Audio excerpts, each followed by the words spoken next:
우리 함께 인사하시겠습니다. 축복합니다. 은혜 받으세요.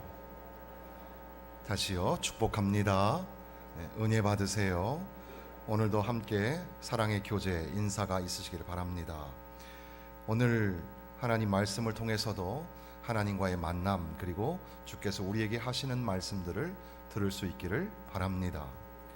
역사는 단순히 과거에 있었던 일련의 사건들에 관한 회고, 그것뿐만이 아니라 그것을 이제 오늘이라는 시간 속에서 위대한 상상력을 가지고 믿음으로 현실을, 오늘을 해석하는 것이 바로 역사입니다.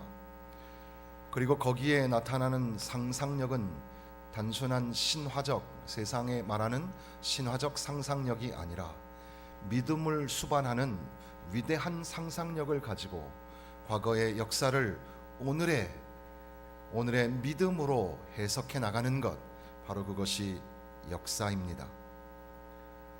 시편 114편 1절은 그렇게 이스라엘이 애굽에서 나오던 때를 기억합니다.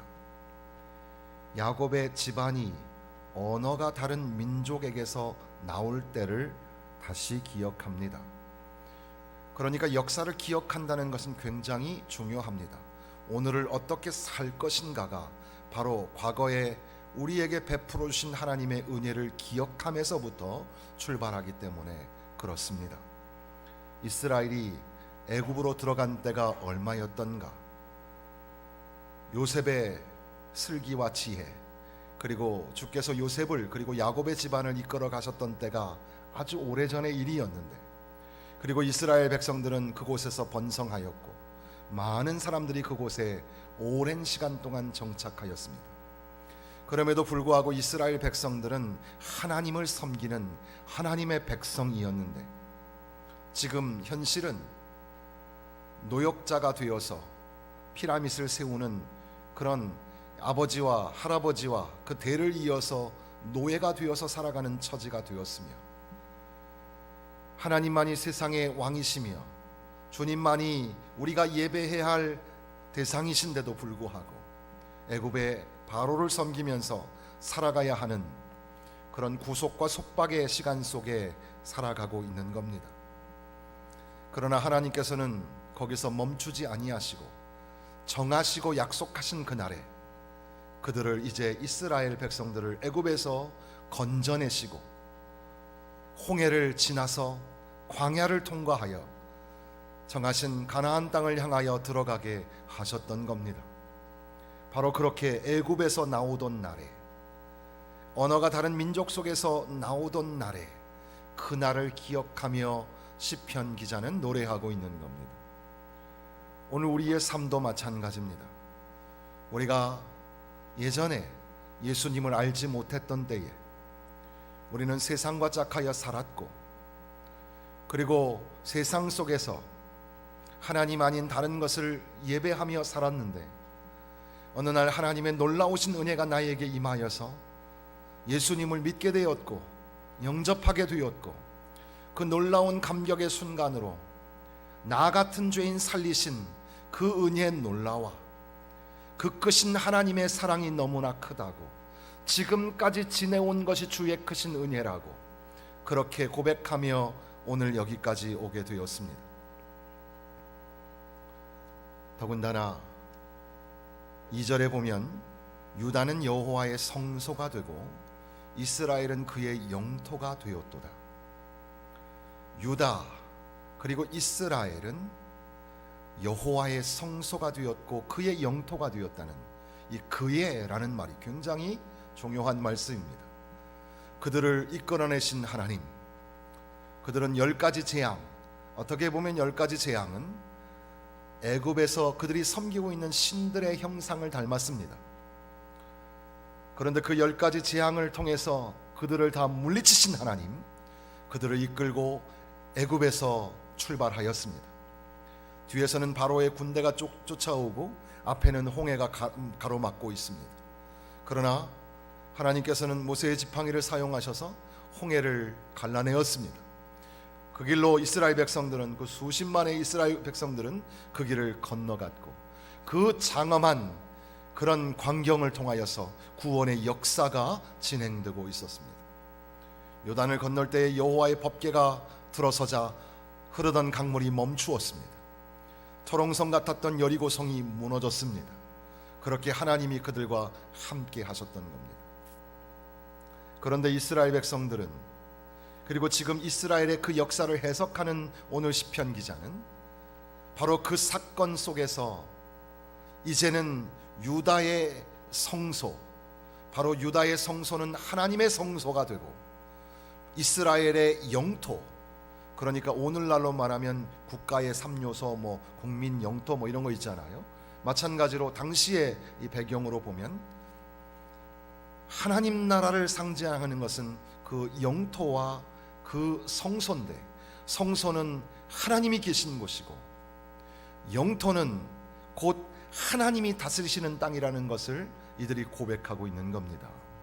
조금 더 쉽게 말씀드리면 그들의 구원의 역사 속에서 이스라엘 백성들은 내가 어떻게 노력했기 때문에 구원받았다고 고백하는 것이 아니고, 그 위대하고 찬란한 그 역사 속에 그 아름다운 역사를 이뤄내었던 사람이 오늘 나라고, 오늘 우리라고 드러내지 아니하고 바로 유다의 성소가 하나님의 성소가 되고 이스라엘의 영토는 하나님의 영토가 된다고 고백하는 겁니다. 그러니까 그들의 모든 구원의 역사, 그 모든 진행하는 과정 속에서 이스라엘 백성이 주인공이 아니라 이스라엘 백성들을 구원하여 내신 전능하신 하나님이 주인공이 되셔서, 그래서 오늘 우리의 예배를 받으시는, 성소에서 우리의 예배를 받으시는 분이시며 우리가 다스리며 우리가 경영하는 모든 것의 주인이 하나님이라고 고백하는 것입니다. 오늘 우리도 파란만장한 인생을 살았습니다. 참 격동의 세월을 지나면서 우리는 열심히 살았습니다. 땀이 비 오듯 쏟아지며 손이 부르트며 사람들 앞에서 소리를 내어 장사한다는 것이 쉽지 않은데, 그렇게 풋풋하던 어린 시절의 소년과 소녀는 장성하여 어른이 되고 상경한 어려웠던 서울의 이 한복판에서 이제 노인이 되기까지 애쓰고 수고하며 우리는 살았습니다. 더군다나 예전에는 주님을 알지 못했던 우리가 어느 날 하나님의 특별한 섭리 가운데 교회에 방문하고 지인의 소개를 받아서 하나님의 말씀을 받고 그 말씀에 감격하고 그 은혜에 뜨거워하며 하나님 앞에 울며 불며 찬송하던 때가 있었던 겁니다. 때로는 예수 믿는다고, 교회 간다고 핍박도 받았습니다. 매도 맞았습니다. 조롱도 받았습니다. 그럼에도 불구하고 여기까지 우리는 힘내어 달려왔습니다. 그러므로 우리가 얼마나 수고를 많이 했습니까? 얼마나 대단합니까? 대한민국에 어른들이 없었다면 오늘 이 나라가 있었을까? 그래서 우리는 항상 선배들의, 믿음의 어른들의 그 족적을 기억하면서 이제 그것을 어떻게 우리가 후배들에게 계승할 것인가를 고민해야 할 것입니다. 그럼에도 불구하고 여기까지 오게 하신 것은 바로 우리의 능력이 아니었고 우리의 실력이 아니었습니다. 바로 전능하신 하나님께서 함께 하셨고 그분이 역사하신 줄로 믿습니다. 그러므로 오늘 우리의 고백은 바로 이 아름다운 예배당이, 이 성소가 우리가 주인공이 아니라 이곳에 임재하시는 하나님이 주인공이시라고, 오늘 우리가 경영하고 다스리는 모든 영토가 그러므로 내 것이 아니라 하나님의 것이라고, 하나님이 다스리시는 것이라고 고백하게 되는 겁니다. 3절, 4절에 보면 이제 문법적으로 보면 의인법, 지규법 이런 것들을 쓰죠. 바다가 보고 도망하며 요단은 물러갔으니, 바다가 막 도망을 칩니다. 요단이 물러갑니다. 더군다나 산들은 산들은 숫 양들같이 뛰놀며 작은 산들은 어린 양들 같이 뛰었도다. 바다가 어찌 도망을 칠 수 있습니까? 강이 어떻게 멈추고 뒤로 물러갑니까? 어떻게 큰 산 작은 산이 양들처럼 펄쩍펄쩍 뛸 수가 있겠습니까? 그렇게 하나님의 위대한 역사 앞에서, 하나님의 구원의 역사 앞에서 그저 신화적 상상력이 아니라 믿음으로, 믿음의 발현의 위대한 믿음의 상상력을 통하여서 바로 그곳에 바다가 도망치는 것 같았고, 강이 뒤로 물러가는 것 같았으며, 천지가 진동하는 것 같고, 산들이 양처럼 뛰노는 것 같은 그런 광경을 지금 고백하고 있는 겁니다. 오늘 우리는 내가 예수님을 믿고 만난다는 것이 얼마나 큰 일인지를 자주 잊어버립니다. 우리가 힘들고 어려웠었을 때에, 그때 주님께 붙들린 바 되어서 주님 앞에 울며 기도하다가 하나님의 역사를 만나고 하나님의 치유와 회복과 구원의 놀라운 역사를 만나게 되어서 너무나 감격하여 엉엉 콕콕 쏟아 울었던 것들을 기억해야 하는데, 언제부턴가 우리는 영적인 침체 속에 빠져들어가서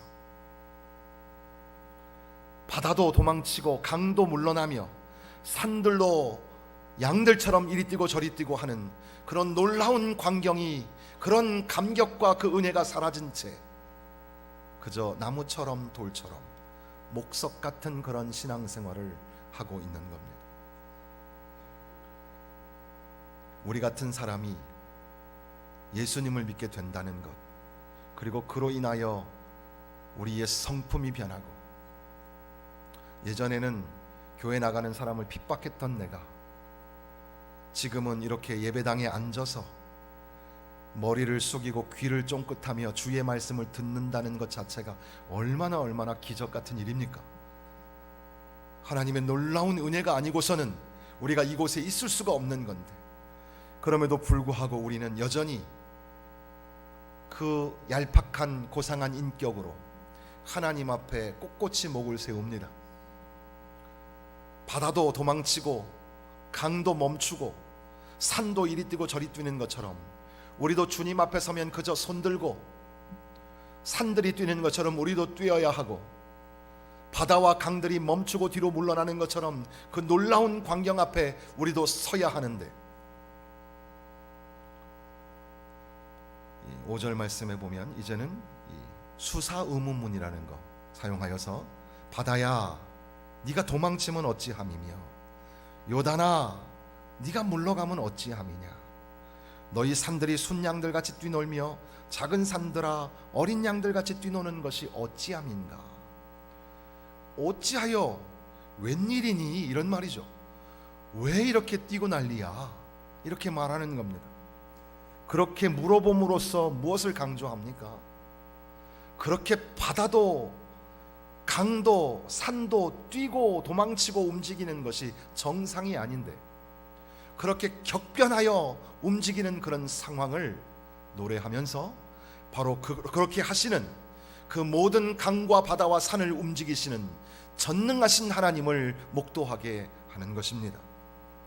그러므로 주님의 구원의 역사에 관하여서 모든 대자연 속에 그 격변하는 그런 아름다운 상상력, 믿음의 상상력을 통하여서 주님의 능력이 생생하게 그곳에 임하였다고 기억하고 오늘 믿음으로 고백하는 겁니다.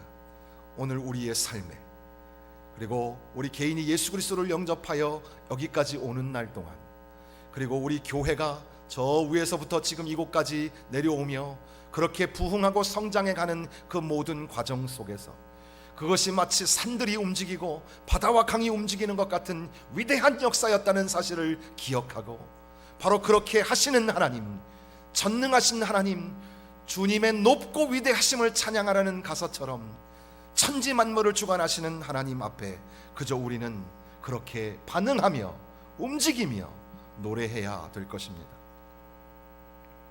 7절에 보니까 땅이여 땅이여 너는 주 앞 곧 야곱의 하나님 앞에서 떨지어다. 여기에 앞이라는 단어가 나오죠. 리프네이라는 말인데, 주님의 앞에서, 그분의 앞에서 우리는 하나님 존전에서 삽니다. 항상 하나님 앞에서의 삶이 굉장히 중요하죠. 주의 앞에는 충만한 기쁨이 있고 주의 오른쪽에는 영원한 즐거움이 있나이다. 주님과 동행하는 가운데에 주님이 주시는 충만한 기쁨과 영원한 즐거움을 누리며 사시기를 주님의 이름으로 축원합니다. 주님과 함께 할 때 우리를 안위하시는 주님을 만나죠. 주의 지팡이와 막대기가 나를 안위하시기 때문에 비록 내가 사망의 음침한 골짜기에 있어도 두려워하지 않습니다. 나와 함께 하시고 나의 손을 붙드시며 나에게 내가 너를 도와줄게 하시는 그분이 오늘 우리에게 두려워하지 마라, 놀라지 마라 말씀하시는 줄로 믿습니다. 그 하나님 앞에서 떨지어다 이렇게 되어 있습니다. 떨지어다라는 말은 떨다라는 말이 첫 번째 의미이겠지만 또 자주 사용되는 용례 중에 하나는 춤을 추다, 빙빙 돌다 이런 말입니다. 우리나라에도 예전에 보면 강강수월래 같은 게 있죠.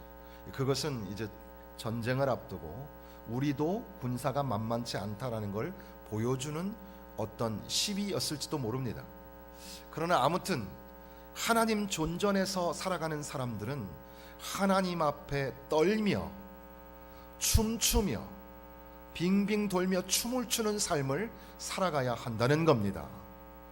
하나님 앞에 서는 사람은 하나님을 두려워하는 마음을 가져야죠. 그것은 그저 무서워하는 마음이 아니라 하나님이 전능하신 분이시고 온 우주 만물을 창조하셨으며 그리고 나를 죄와 사망의 그 곳에서 건져주시는 구원자이심을 고백하는 것, 바로 그것이 하나님을 두려워하는 것, 하나님 앞에서 떨며 사는 인생인 줄로 믿습니다. 한편 하나님 앞에서 춤을 추는 것, 그저 우리 어린아이가 엄마 아빠 할아버지 할머니 앞에서 그저 재능을 발휘하여 춤을 추는 것처럼 우리는 하나님 존전에서 그저 순전한 마음으로 주여 의지할 곳 없사오니 손들고 주님 앞에 나오니 주여 날 받아 주옵소서. 주님 앞에 나와 춤추듯이 기도하고 주님 앞에 나와 빙빙 돌며 노래하며 주님 앞에 감사하다고 고맙다고 그렇게 노래하며 찬양하며 살아가야 되지 않겠습니까? 그럼에도 불구하고 우리는 여전히 목을 꼿꼿이 세우고 하나님과 향하여 서서 하나님, 내 생각은 이렇습니다. 우리 형편은 이렇습니다. 적어도 우리 계획은 이렇습니다. 그러나 명심하십시오. 우리 생각과 하나님 생각은 다르며 우리 생각과 주님 생각은 비교할 수가 없습니다. 사람이 자기의 길을 계획할지라도 그 걸음을 인도하시는 분은 여호와시니라.